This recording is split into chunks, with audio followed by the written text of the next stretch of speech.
ભાદરવી પૂનમ નિમિત્તે અંબાજી આવતા સંઘોમાં લાલ દંડા સંઘ સૌથી જૂના સંઘોમાંનું એક છે. ભાદરવા સુદ બીજના દિવસે અમદાવાદથી રવાના થઈ 10 દિવસની કઠિન પદયાત્રા બાદ બારસના દિવસે લાલ દંડા સંઘમાં અંબાના સાનિધ્યમાં અંબાજી પહોંચે છે.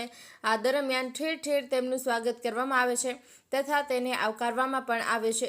લાલ દંડા સંઘનું દાતાના રાજવી પરિવાર દ્વારા પણ ભવ્ય સ્વાગત કરવામાં આવ્યું છે. 500થી વધુ પદયાત્રીઓ સાથે નીકળતો આ લાલ દંડા સંઘ ભાદરવી પૂનમના મેળામાં આવતા સંઘોમાં સૌથી મહત્વનો સંઘ છે.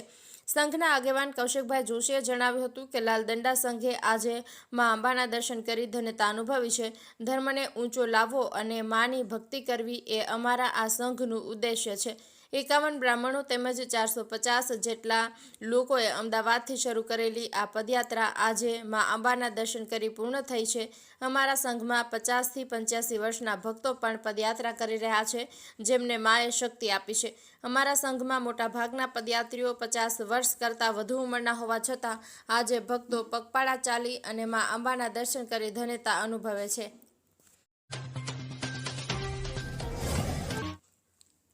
7 દિવસ ચાલનારા અંબાજી મહામેળામાં લાખોની સંખ્યામાં માઈ ભક્તો દૂર દૂરથી પગપાળા યાત્રા આવી રહ્યા છે અને મા અંબાના દર્શન કરી ધન્યતા અનુભવી રહ્યા છે.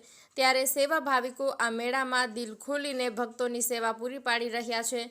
ત્યારે બનાસકાંઠા જિલ્લાના ભારતીય જનતા પાર્ટી યુવા મોરચા દ્વારા પણ ખૂબ જ સુંદર સેવાનું કાર્ય કરવામાં આવી રહ્યું છે. પદયાત્રિકો માટે નાસ્તું, મેડિકલ સેવાઓ અને આરામ કરવા માટે મોટો વિશાળ ટેન્ટ બાંધી પદયાત્રિકોની સેવા પૂરી પાડવામાં આવી રહી છે. ભારતીય જનતા પાર્ટી યુવા મોરચાના પ્રમુખ સાગરભાઈ ચૌધરી અને તેમની ટીમ દ્વારા ખૂબ જ સુંદર સેવાઓ પૂરી પાડવામાં આવી છે. ગઈકાલે વિધાનસભાના અધ્યક્ષ શંકરભાઈ ચૌધરીએ પણ આ સેવા કેમ્પની મુલાકાત લીધી હતી અને દરેક કાર્યકર્તાઓને અભિનંદન પાઠવ્યા હતા. ધાનેરામાં વોરવાસમાં જૂનું મકાન ધસી પડ્યું છે. વાવાઝોડું અને વરસાદમાં આવા જૂના મકાનો જોખમી બને તેવી શક્યતા છે. મકાન માલિકોને ધાનેરા નગરપાલિકાએ નોટિસ ફટકારી છે. તાત્કાલિક મકાન ઉતારી લેવા નોટિસ ફટકારી. જોખમી મકાન હોવાના કારણે આજુબાજુના રહીશોમાં પણ ડરનો માહોલ છવાયો છે. કોઈ જાનહાનિ થશે તો જવાબદારી કોની રહેશે?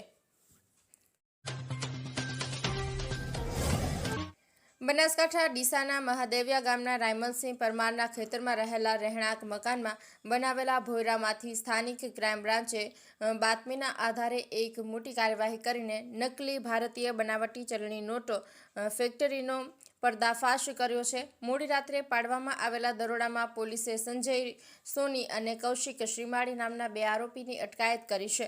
તેમની પાસેથી ₹39 લાખથી વધુની નકલી નોટો તેમજ 5 પ્રિન્ટર સહિત નકલી નોટ બનાવવા માટેના સાધનો જપ્ત કર્યા છે.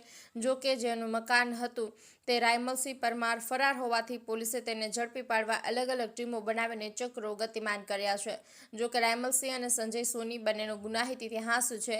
રાયમલસિંહ પર ખંડણી અને છેતરપિંડી સહિતના 16 ગુના છે અને તે તાજેતરમાં જ પાસામાંથી છૂટ્યો હતો. પોલીસની પ્રાથમિક તપાસમાં આ નકલી નોટની ફેક્ટરીનો સંજય સોની માસ્ટર માઇન્ડ હોવાનું સામે આવ્યું છે. પોલીસ આરોપીઓ વિરુદ્ધ સંગઠિત ગુનાખોરીની કલમ હેઠળ ગુનો દાખલ કરી વધુ તપાસ હાથ ધરી છે. मैं पुलिस अधीक्षक बनासकांठा प्रशांत सुंबे बनासकांठा जिला के डीसा रूरल पुलिस स्टेशन की हद में महादेविया गांव के अंदर लोकल क्राइम ब्रांच की टीम ने ह्यूमन इंटेलिजेंस के आधार के ऊपर एक रेड की, जिस रेड के अंदर नाइट के समय में जो एक आरोपी है रायमल सिंह, उसके घर से एक रूम पाया गया, जिस रूम के अंदर 5 प्रिंटर के माध्यम से 500 रुपये के नकली नोट बनाए जा रहे थे. जो बरामद हुआ है उसमें अराउंड 39 लाख के 500 रुपये के नोट मिले हैं. 5 प्रिंटर और अन्य सामग्री भी मिली, जिसमें स्टेशनरी और अन्य सामग्री है. कुल 3 आरोपी है. इसमें रायमल सिंह जिसका घर था वो एब्सकॉन्ड है और बाकी जो 2 आरोपी उसमें संजय सोनी करके है जो इसका पूरा मास्टरमाइंड है, ऐसा हमें प्राइमरी इन्फॉर्मेशन से पता चला है.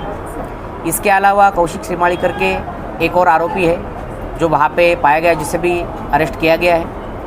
सीजर की पूरी प्रोसीजर हो रही है और इसके साथ में हम भारतीय न्याय संहिता के 179, 180, 181, 61 और संगठित गुनहगारी के लिए जो 111, 3, 4 की कलम है उसके अंतर्गत गुना दाखिल कर रहे हैं. आने वाले समय में इनकी जो मोडस ऑपरेंडी है इनका नोट बनाने के बाद आगे किस तरीके का प्रोसीजर और आगे ये किस तरीके से उसे यूज़ करते थे, वो इन्वेस्टिगेशन में जैसे जैसे खुलेगा वैसे वैसे हम आपको इन्फॉर्मेशन देते रहेंगे। ये गुनाहित कोई आगे के जो आरोपी पकड़े गए उनका गुनाहित कोई हिस्ट्री है क्या? बिल्कुल, संजय सोनी जो है उसके ऊपर अब तक 5 गुना दाखिल है, जिसमें लूट चीटिंग के गुना है, और राइमल सिंह जो एब्सकॉन्डिंग है उसके ऊपर 16 गुना दाखिल है, जिसमें खंडनी, मारामारी, प्रोहिबिशन और चीटिंग के गुना है। राइमल सिंह जो है उसके ऊपर पासा अंतर्गत प्रिवेंटिव एक्शन भी लिया गया था और कुछ ही दिनों पहले उसकी पासा के अंदर वो रहकर बाहर निकला था और उसके बाद में ये अगला गुना आया है, इसीलिए संगठित गुनहगारी के कलम भी इसके अंदर लगाए गए हैं। Okay, thank you. અબાડા ગામે 2 જૂથ અથડામણમાં એકનું મોત થતાં અરેરાટી વ્યાપી ગઈ છે. પ્રાપ્ત વિગતો અનુસાર ભાભરના અબાડા ગામે થોડા દિવસ પહેલા થયેલા 2 જૂથ અથડામણમાં ગંભીર રીતે ઘાયલ થયેલા જયસિંહજી નાગજીજી ઠાકોર, ઉંમર વર્ષ 35, આશરે સારવાર ચાલી રહી હતી. ત્યારબાદ લાંબા સમયની સારવાર બાદ આજે જયસિંહજી ઠાકોરનું મોત થતાં અબાડા ગામ સહિત ભાભર પંથકમાં અરેરાટી વ્યાપી ગઈ હતી. ત્યારે આજે અબાડા ગામે ચુસ્ત પોલીસ બંદોબસ્ત વચ્ચે જયસિંહજીની આજે અંતિમ યાત્રા નીકળી હતી. ત્યારબાદ અંતિમ યાત્રાની વિધિ કરાઈ હતી અને અબાડા ગામમાં શાંતિ જળવાઈ રહે તે માટે ભાભર સહિત દિયોદર અને વાવ પોલીસનો કાફલો ગોઠવી દેવામાં આવ્યો હતો. અત્રે ઉલ્લેખનીય છે કે જયસિંહજીનું મોત થતાં નાની ઉંમરે 3 સંતાનોએ પિતાના છત્રછાયા ગુમાવી છે.